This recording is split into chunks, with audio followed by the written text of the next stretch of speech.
अगर बात की जाए WWE अपने खिलाड़ियों को रिंग में क्या क्या करने की इजाजत देते हैं तो हमें लगेगा कि WWE इस मामले में काफी ज्यादा प्रोफेशनल, साफ सुथरा और ज्यादातर मौकों पर सुरक्षित है। लेकिन फिर भी कभी कभी चीजें थोड़ी एक्सट्रीम हो जाती हैं और कभी कभी तो चीजें बहुत ज्यादा ही एक्सट्रीम हो जाती हैं और सुपरस्टार माने जाने वाले रेसलर्स अपना आपा खोकर खून बहाते हैं, कटीले तारों से लड़ते हैं और हर उस चीज का इस्तेमाल करते हैं जिसे सिर्फ दर्द देने के लिए बनाया गया है। आमतौर पे आप जो नो डिस्क्वालिफिकेशन मैच देखते हैं उससे कहीं ज्यादा खतरनाक कुछ ऐसे WWE मैच रहे हैं जो कि सारी हदें तोड़ते हुए देखने वाले को बहुत ही ज्यादा अनकंफर्टेबल महसूस करवा देते हैं। मैं हूं एडम पचीटी कल्टहॉलिक रेसलिंग से और ये हैं 10 most extreme WWE matches. Number 10, triple H versus Batista at Vengeance 2005। Triple H और बैटिस्टा लगातार कई पे पर व्यू में आमने सामने आ चुके थे, जिसमें बिग डेव ने द गेम से रेसलमेनिया 21 में WWE टाइटल छीन लिया था, जिसके बाद बैकलैश में हुए एक और मैच में फिर से उन्हें शिकस्त दी थी। सही मायनों में वो दोनों ही मैच कुछ खास नहीं थे और उन दोनों की बेहतरीन आपसी लड़ाई से जितनी उम्मीद थी वो उन पर बिल्कुल भी खरे नहीं उतर पाए। लेकिन आखिरी बार एक दूसरे का सामना करते हुए उन्होंने कोई कमी नहीं छोड़ी और वेंजेंस में हुए hello in a cell match में अपनी लड़ाई को हमेशा के लिए खत्म कर दिया। शुरुआत में चेन से मारने और फांसी लगाने के बाद हंटर ने पागलपन को और आगे बढ़ाया और कटीले तारों को एक स्टील की चेयर में बांधकर ले आए। पुराने एवोल्यूशन टीम के साथी ने एक दूसरे को खून से लथपथ कर दिया, जिसमें ट्रिपल एच जाने माने क्रिम्सन मास्क यानी खून से सने चेहरे के साथ अपने स्लेज हैमर से एनिमल का जबड़ा तोड़ने की कोशिश करते दिखे। बैटिस्टा ने यहाँ पासा पलट दिया और वो हथौड़ा अपने कब्जे में ले लिया और फिर सीढ़ियों का इस्तेमाल करने के बाद अपने पुराने मेंटर को बैटिस्टा बॉम्ब मारकर हरा दिया। मुझे नहीं लगता कि पिछले मैच को देखने के बाद हम में से किसी ने भी ये सोचा होगा कि ये दोनों एक दूसरे के साथ इतने बेरहम हो सकते हैं, लेकिन ये कुछ नया था और इतना खतरनाक था कि सब हैरान रह गए। Number 9, Randy Orton versus Mick Foley at Backlash 2004। साल 2000 के नो वे आउट में ट्रिपल एच ने हेल इन अ सेल में WWE टाइटल रिटायरमेंट मैच हारने के बाद से मिक फॉली ने कोई भी सिंगल मैचेस नहीं खेला था, लेकिन फिर भी 2004 के बैकलैश में उन्होंने इंटरकॉन्टिनेंटल चैंपियन और द गेम थे नए साथी रैंडी ऑर्टन से उनका टाइटल छीनने का फैसला किया। सच पूछे तो हार्डकोर लेजेंड के लिए ये टाइटल सिर्फ एक बहाना था द लेजेंड किलर से लड़ने का। इन दोनों की लड़ाई कई महीनों से चली आ रही थी और यही वो स्टेज था जहां इस लड़ाई का अंत होना था।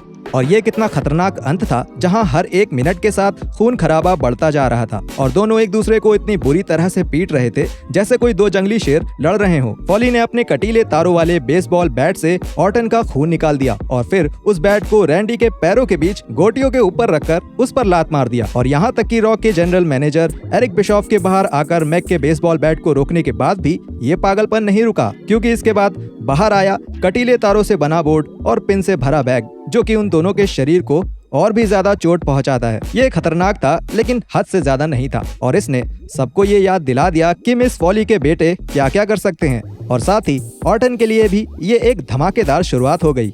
Number 8, Ric Flair versus Mick Foley at SummerSlam 2006। Ric Flair और मिक फॉली के बीच असल जिंदगी में चल रही पुरानी दुश्मनी ने उनकी लड़ाई को और भड़का दिया और 2006 में उनके बीच कई मैच करवा दिए। वेंजेंस में हुए अपने 2 आउट ऑफ 3 फॉल्स मैच को जानबूझकर खराब करने के बाद जब वो दूसरी बार समर स्लैम के आई क्विट मैच में आमने सामने आए तब फॉली ने काफी बेहतर परफॉर्मेंस दिखाई। द नेचर बॉय ने उस साल वो खतरनाक रूप दिखाया जिसके होने का शायद उन्हें खुद भी अंदाजा नहीं था। उन्होंने अपनी परफॉर्मेंस TLC और लैडर मैच में दिखाई थी और ECW में बिग शो के साथ खून खराबे से भरा एक मैच भी खेला था जिसमें वो पिंस के ऊपर भी गिरे थे। अब समझ आया कि वो रिकी स्टीमबोट्स के साथ अपने हेडलॉक्स और आर्म ट्रैक से लड़ने वाले दिनों को याद करके क्यों दुखी होते थे। The dirtiest player in the game ने समर स्लैम में और भी ज्यादा चोटें खाई और साथ ही कटीले तारों वाले बोर्ड की कुछ खतरनाक मार भी झेली, लेकिन उन्होंने भी ईंट का जवाब पत्थर से दिया और ये दिखा दिया कि पुराना खिलाड़ी भी नई ट्रिक्स सीख सकता है। इस मौके पर ट्रिक ये थी कि कटीले तारों वाला बेसबॉल बैट कैसे घुमाए कि मिक फॉली उछलकर पीछे जाएं और रिंग के बाहर रखे कचरे के डब्बे में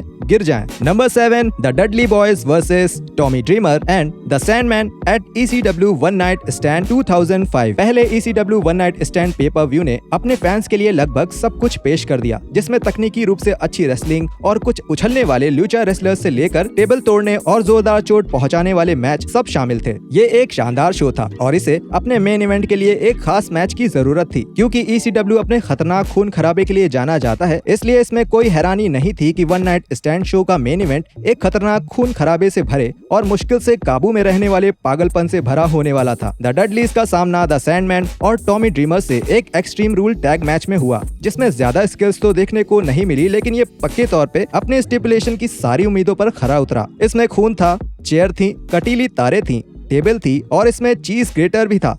क्यों नहीं? ना सिर्फ रिंग में मौजूद चारों रेसलर्स ने एक दूसरे को अच्छी तरह से मारा, बल्कि इनके बीच आने वाले बाकी ECW रेसलर्स को भी काफी बुरी तरह मार पड़ी। सबसे शानदार और खतरनाक पल को अंत के लिए बचाते हुए बबा और डिवॉन ने इनोवेटर ऑफ वायलेंस को जलती हुई टेबल के बीच पटक कर जीत हासिल कर ली, जो कि WWE के ब्रॉडकास्ट में पहली बार देखा गया था। Number 6, Cactus Jack versus triple H at Royal Rumble 2000। Mick Foley और ट्रिपल एच के बीच 22 सितंबर 1997 के रॉ के एपिसोड में एक बड़ा मजेदार फॉल्स काउंट एनीवेयर मैच हुआ, जो कि तब खत्म हुआ जब फॉली ने कैक्टस जैक के तौर पे द गेम को टेबल पर पाइल ड्राइव मारी। ये स्टंट भी बच्चों का खेल लगने लगा, जब आने वाले समय में हार्डकोर लेजेंड और सेरेब्रल असासिन ने लगभग 2.5 साल बाद कुछ शानदार खेल परोसा, जब वो फिर से मेडिसन स्क्वायर गार्डन में आमने सामने आए। लेकिन इस बार एक स्ट्रीट फाइट में द हंटर का WWE टाइटल दांव पे लगा था। एक ऐसा मैच जिसने ट्रिपल एच को एक बेहतरीन रेसलर्स के तौर पे पहचान दिलाई, और साथ ही ये फॉली के full time in ring career के कुछ आखिरी शानदार मैचेस में से एक था। ये जानते हुए कि वो जल्द ही संन्यास लेने वाले हैं, फॉली ने वो सब कुछ किया जिससे कि वो एक ऐसी परफॉर्मेंस दिखा सके जिसे दुनिया की सबसे जानी मानी कंपनी में हमेशा याद रखा जा सके, और अपने विरोधी को खतरनाक दिखाने के लिए खुद को काफी ज्यादा चोट लगवाई। इसमें सबसे खतरनाक मौका था जब फॉली एक तकिया की तरह पिंस पर पड़े रहे। उन्हीं पिंस पर पेडिग्री खाने के बाद एक भयानक खून खराबे का डरावना अंत।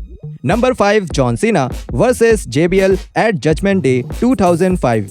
जब जॉन सीना ने WWE टाइटल जीतने के लिए लंबे समय से चैंपियन रहे JBL को रेसलमेनिया 21 में हराया, तो उन्हें पता था कि अब उन्हें छलांग लगानी है, वो भी एक लंबी छलांग। उनका पहला बड़ा इम्तिहान था पुराने चैंपियन के साथ 2005 के जजमेंट डे के मेन इवेंट में एक आई क्विट रीमैच खेलना। वो सबके सामने बहुत ही जोरदार तरीके से आए और ऐसा मैच खेला जो कि एक बहुत ही यादगार खून खराबे से भरा था, और फिर उनके करियर की सबसे शानदार परफॉर्मेंस बन गई, जिसमें उनके ओपोनेंट या ये कह ले साथी ने भी उतना ही बेहतरीन साथ दिया। मैच में मोड़ तब आया जब JBL ने जॉन सीना को चेयर से मारा और सीना के सर से फड़फड़ा के खून बहने लगा, ठीक वैसे ही जैसे कि JBL के उसके पिछले साल खेले गए मैच में एडी गुरेरो के साथ हुआ था। इसके बाद वो टॉल टेक्सन्स के लीमो पर और रिंग के बाहर हर जगह लड़े, जिसमें JBL का सर टीवी में और उनकी खुद की कार की विंडो में घुसा दिया गया, जिसके बाद उन्हें टेबल पर भी पटक दिया गया। जिस डीजे ट्रक पर उन्होंने अपनी एंट्री की थी, उस ट्रक से बहुत ही बड़ी पाइप निकालकर सीना ब्रैड शॉ को इस पाइप से मारने वाले थे कि तभी JBL ने हार मान ली।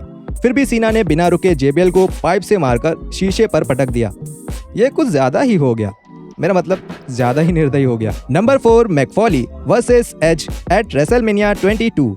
मैकफॉली के रैंडी ऑर्टन के साथ हुए क्लासिक मैच के बाद उनका अगला बड़ा मैच एज के साथ हुआ रेसलमेनिया का मैच था। हाँ ठीक है, मुझे पता है उन्होंने कार्लिटो के साथ टैबू ट्यूसडे 2005 में एक मैच खेला था, जहां फैंस ने उनको मैनकाइंड के तौर पे रेसलिंग करने के लिए वोट दिया था, लेकिन वो सब कुछ बेवकूफी से भरा हुआ था, और मैं यही मानूंगा कि वो सिर्फ रेटेड आर सुपरस्टार के साथ लड़ने के लिए वापस आए थे। समझ गए आप लोग? हैरानी की बात यह है कि उन्हें रेसलमेनिया में अपना सबसे शानदार पल कभी नहीं मिला था, और उसी का पीछा करते हुए फॉली एक बार फिर समय में पीछे गए और एक शानदार और खतरनाक मैच खेला। एज उस समय एक बड़े मेन इवेंट सिंगल स्टार के तौर पे जगह बनाने की कोशिश कर रहे थे, और शायद इससे फॉली को काफी मदद भी मिली, क्योंकि वो कुछ भी करने को तैयार थे और इसके लिए अपनी मर्जी से खुद को चोट लगवाने से भी पीछे नहीं हटने वाले थे। इसमें सबका चहीता कटीले तारों वाला बैट, पेंस और आग सब कुछ था, यहाँ तक कि लीटा भी इसके बीच फंस गई थी। उनके बीच में आने के कारण उन्हें भी नुकीला मिस्टर सो को झेलना पड़ा, जिससे उनके होंठ कट गए।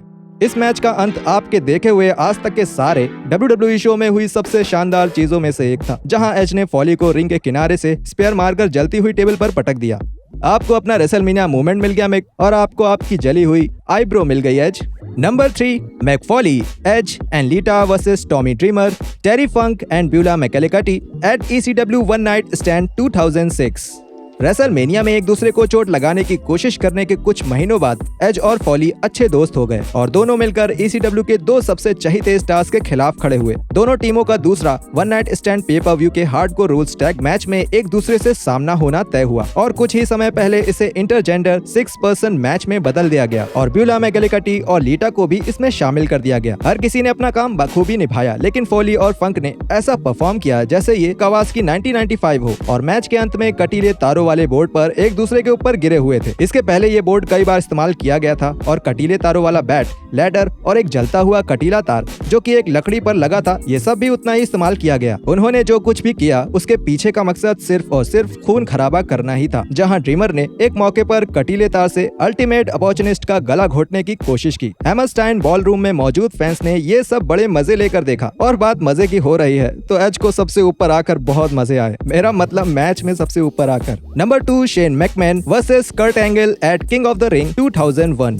शेन मैकमैन का कंपनी के मालिक के घर में पैदा होने का ये मतलब बिल्कुल भी नहीं है कि वो कई सारे कांच को तोड़कर फेंके जाने के लिए तैयार नहीं थे। सच पूछे तो शेन की ज्यादातर मूव्स और मैचेस तभी अच्छे होते हैं जब नियमों को थोड़ा हल्का छोड़ा जाता है। वहीं कर्ट एंगल की बात की जाए तो उनकी सबसे अच्छी परफॉर्मेंस तब निकल कर आती है जब उन्हें वो करने दिया जाता है जो करने में वो माहिर हैं, और वो है रेसलिंग। दी ओलंपिक हीरो ने 2001 के किंग ऑफ द रिंग में सही मायनों में ये दिखाया कि वो कितना कुछ अलग कर सकते हैं। जहां वो अपने बॉस के बेटे के सामने एक खतरनाक स्ट्रीट फाइट में आए, वो भी उसी दिन कुछ समय पहले टूर्नामेंट के सेमीफाइनल और फाइनल में रेसलिंग करने के बाद। प्रोडक्शन में मौजूद लोगों को इस बात का डर था कि आतिशबाजी के कारण शीशे पहले ही ना टूट जाएं, इसलिए उन्होंने गलत तरह के शीशे ऑर्डर कर दिए और इसके कारण हुई दिक्कतों के बाद असली शीशे टूटने के मजे के अलावा मैकमैन और एंगल ने एक दूसरे को बुरी तरह से पीटा। इसके लिए उन्होंने डंडे, स्ट्रीट साइंस, कचरे के डब्बे और आसपास पड़े कई सारे छोटे मोटे सामानों का इस्तेमाल किया। ये सच में एक बेहतरीन नजारा था और इसमें सच में दोनों ही रेसलर्स की जान निकाल दी। शेन को कंकशन की समस्या हुई और कर्ट को फर्श पे सुप्लेक्स पड़ने के बाद